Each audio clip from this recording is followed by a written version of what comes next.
Hey darlings, welcome back to my channel. My name is Noni Odiri, and on this channel I share everything from fashion to lifestyle as well as productivity tips and tricks to help you 10x your results. So hopefully this sounds like content that will be valuable. If it does, please consider subscribing down below.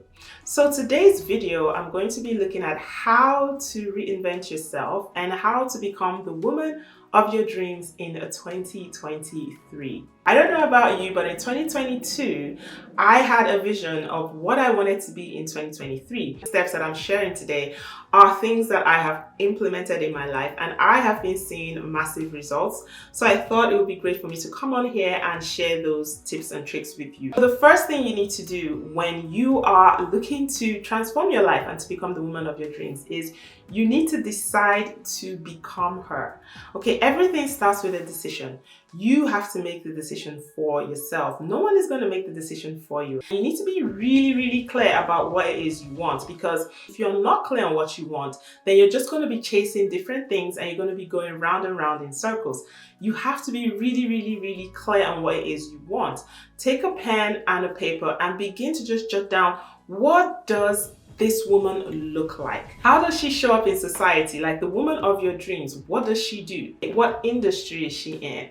How does she show up? How does she dress? How does she look? How does she speak? What does she say? You need to sit down and really envision what this woman looks like. Because at the end of the day, the woman of my dreams is totally different from the woman of your dreams. This is your journey, it's your vision, it's your goals, it's what you want. So you need to be really clear, and the only way to gain clarity is for you to spend some time with yourself. And this was what I did. I took like a week off where I didn't do anything. I just sat back with a pen and paper, looked for inspiration within. So I am listening to the voice that is coming from within.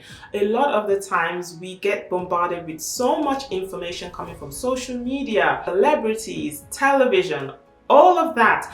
And a lot of the times these things actually cloud our decision-making processes. They make us think that we want things that we don't actually want. And so the first thing you need to do is that you really need to decide on who this woman is. Who is the woman of your dreams? Because if you're going to work towards becoming this woman, you have to know who she is. And this is where clarity of purpose is so important. We want to be very precise. We want to be crystal clear on what it is that we want so that we can set up a plan to help us become her. The next thing you really want to look at is you want to look at what your success pillars are. What are success pillars? Success pillars are the things that define success for you. So they are categories that will determine what success will mean for you at the end of this journey, right?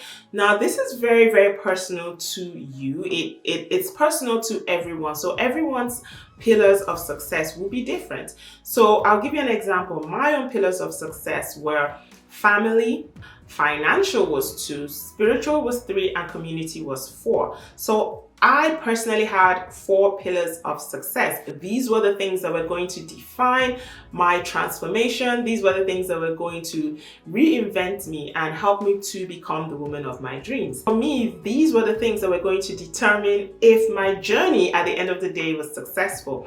Now, again, this is my own personal journey. You will have to define for yourself what your own success pillars are. Goal setting is probably one of the most important things in achieving your goals and setting a plan of action. The thing is this, without a plan of action, basically you're just wishing. Because at the end of the day, we are judged on the things that we do and other things that we say. Talk is cheap. Talk is cheap. Anyone can say anything. It's really super important that you're able to distinguish between setting goals and setting a plan that's going to help you achieve those goals. Anyone can set a goal, but if you don't have a plan of action on what's going to keep you accountable to those goals, a system around you that's going to help you achieve those goals, the truth is that a lot of the times we're just going to go back to doing the things that we used to do before. You want to make sure that your goals are SMART. So SMART goals, which just basically means that your goals are specific And then that goal needs to be measurable. So the next thing you want to make sure that your goals are is you want to make sure that you have achievable goals. So these are goals that you can achieve. You also want to make sure that the goals are realistic. Sometimes we do set unrealistic goals, and this is something that can knock your confidence. If your goals are not realistic, it can actually have the negative effect of making you lose your confidence. So FYI, I actually have a guide on how to build your self-confidence. It's a free guide. I will link it down in the description box as well. I talk about this as well in that guide. It's an ebook. It's completely free, so if you hit the link in the description box, you can download it, and I do give some steps there on how to build your confidence. And then time bound, your goals have to be time bound. You have to be able to put a time to a specific goal, because when you leave a goal open-ended, then you won't have a sense of urgency to go and achieve that goal. My next step will be time management. Oh my God. If there is one thing that will hinder you from achieving your goals, that will hinder you from reinventing yourself or becoming the woman of your dreams, it is understanding time management and understanding how to manage your time.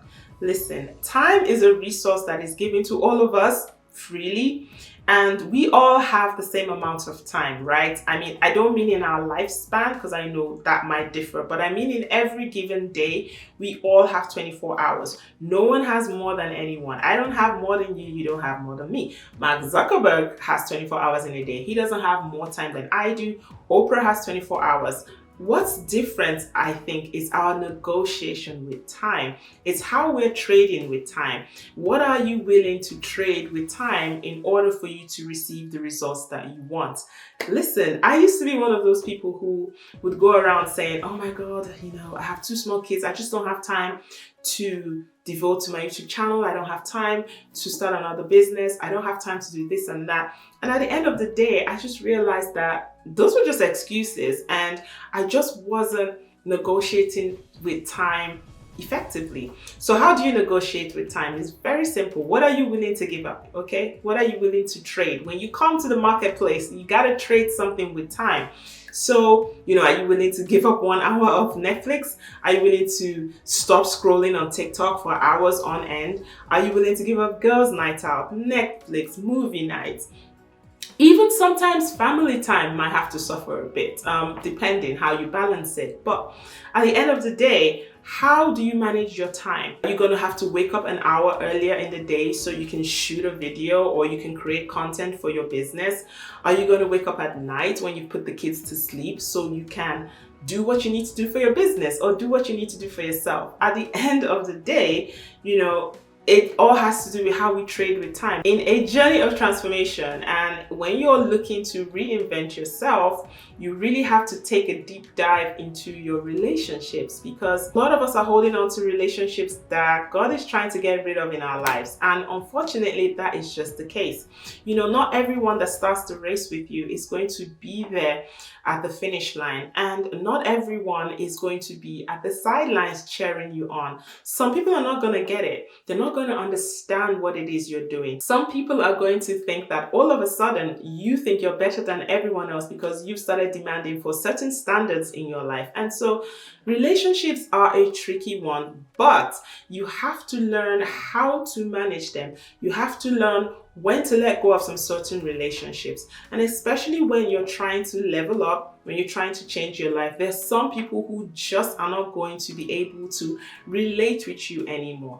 And that's the thing. Sometimes some people will be able to relate with you on this level, but as soon as you accelerate and get to this point, they can't deal with you anymore. And so all they're trying to do is to push you back down here, because here's where they are and here's where they can relate with you. At some point, you have to make a decision for your own sanity and for your own clarity of mind and say, okay, well, maybe this relationship has come to a conclusion. Now, I'm not saying you should cancel people, don't talk to people, be nasty to people, all of that. No, this is where wisdom comes into play. All right, darling. So that's my video for the day. I hope you guys enjoyed the video. If you did, don't forget to give this a thumbs up and leave me a comment down in the comment section. If there are any tips that you think I left out, also let me know down there as well. Thank you so much for watching, and I'll see you in my next video.